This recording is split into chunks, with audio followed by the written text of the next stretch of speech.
Hello public, मी पुन्हा एकदा तुमचं स्वागत करत आहे आपल्या यूट्यूब चॅनलवर. तर तुम्ही आता व्हिडिओच्या स्टार्टिंगला बघितलं ते आहे सुवर्ण नागदेवी मंदिर. तर इथे जाण्यासाठी तुम्हाला लोकल ट्रेन पकडून कांजूरमार्ग स्टेशनला उतरावं लागेल आणि कांजूरमार्ग स्टेशनच्या बाहेर तुम्ही आल्यावर तुम्हाला इथे बस स्टॉप दिसेल.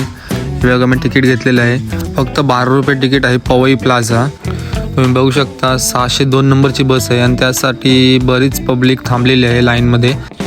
आणि थोड्याच वेळाने बस आले, मी बसमध्ये बसलो. इथे सगळी पब्लिक लाईनमध्येच चढते बसमध्ये, गर्दी धक्काबुक्की होत नाही. हे बघा इथे लिहिले मराठी माणसा जागा हो रात्र वैराची आहे.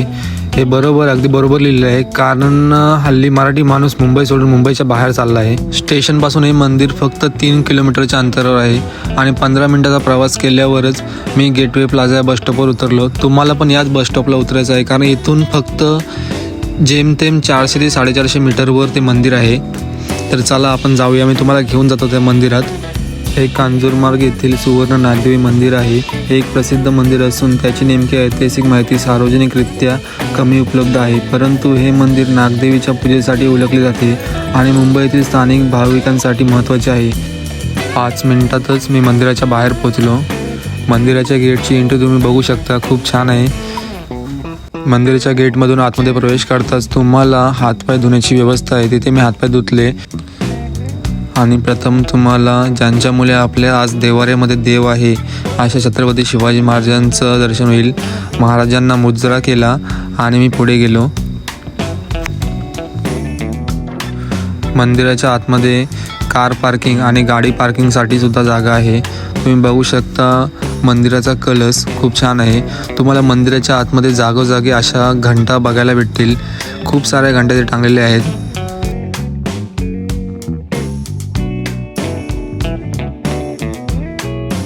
आणि तुम्हाला प्रथमच इथे नवग्रहांचं दर्शन होईल. त्याच्यामध्ये सूर्यदेव, केतुदेव, गुरुदेव, बुधदेव अशा सर्व ग्रहांचे तुम्हाला इथे दर्शन होईल.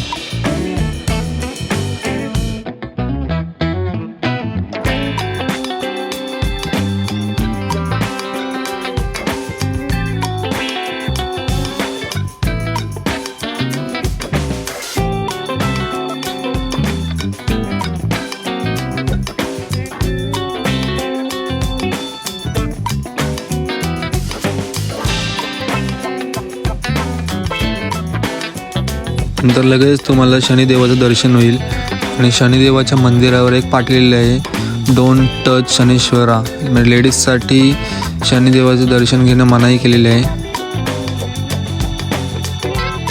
आणि पुढे आहे महादेवाचं मंदिर आणि महादेवाच्या मंदिराच्या बाहेरच आहेत बजरंगबलीची मूर्ती आणि साईबाबाची मूर्ती. आणि तिथेच तुम्हाला अशा देवांच्या मूर्त्या पाहायला मिळतील. आणि हे आहे सुवर्ण नागदेवी मंदिर. बाहेरच्या देवांचं दर्शन घेतलं आणि नंतर मी मंदिराच्या आतमध्ये प्रवेश केला. आतमध्ये प्रवेश करताच तुम्हाला मंदिराच्या सिलिंगवर नागदेवतेची अशी 3D प्रतिमा तुम्हाला पाहायला मिळेल. बघू शकता, खूप छान आहे आणि खूप मोठी प्रतिमा आहे.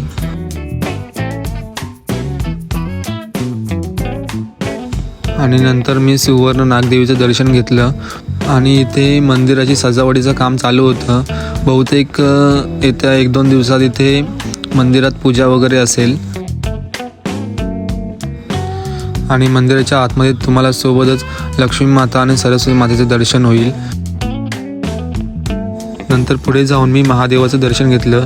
हे इथलं सर्वात जास्त आवडलेलं मला महादेवाचं शिवलिंग आहे, कारण ज्या प्रकारे त्या शिवलिंगावर फुलांची सजावट केलेली आहे ती मला खूप आवडली.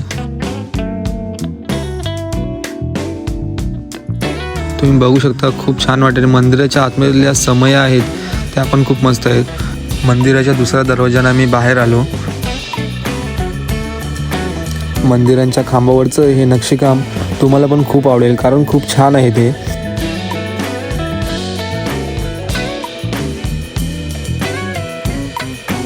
आणि ही आहे नंदी महाराजांची मूर्ती.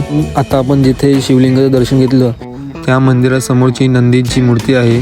मधलं डिस्टन्स खूप आहे. आणि नंतर पुढे जाऊन मी परत महादेवाचं दर्शन घेतलं, जे पर्वतावर विराजमान झालेले आहेत. म्हणजे तुम्ही इथे येऊ शकता. इथे बघण्यासारख्या पण खूप गोष्टी आहेत आणि दर्शन घेण्यासाठी खूप देवांचे एकत्र तुम्हाला दर्शन होईल. आणि ह्या महादेवांच्या पर्वताच्या खालीच आहे ही श्री गुरुदेव दत्तांची मूर्ती. आणि नंतर मला इथली दुसरी सगळ्यात जास्त आवडलेली गोष्ट म्हणजे हा नागदेवतांच्या मूर्त्या तुम्ही बघू शकता. ते बघण्यासारखे आहेत त्या पण. त्यांचं दर्शन घेतलं आणि मी इथून पुढे निघालो. पुढे जाताच तुम्हाला गणपती बाप्पाचं दर्शन होईल. गणपती बाप्पाची मूर्ती पण खूप मोठी आणि आकर्षक आहे. आणि तिथेच तुम्हाला कालभैरव आणि काली मातेचं दर्शनसुद्धा होईल.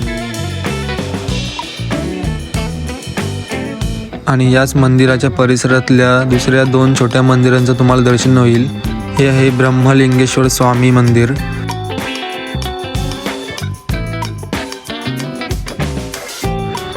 तुम्ही नंतर तुळस बघू शकता. गणपती बाप्पाची मूर्ती आहे, कासवाची मूर्ती आहे आणि त्याच्यावर नागदेवताची मूर्ती आणि त्याच्यावरती आहे तुळस ठेवलेली आहे.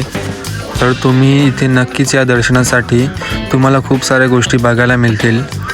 तर चला आपण भेटूया आता आपल्या पुढच्या व्हिडिओमध्ये. प्लीज लाईक करा, कमेंट करा, शेअर करा आणि सबस्क्राईब करा. आणि जर तुमच्या परिसरात असेच कोणते मंदिर असतील तर मला कमेंट करून नक्की सांगा. मी नक्की जाऊन तिथे भेट देईन.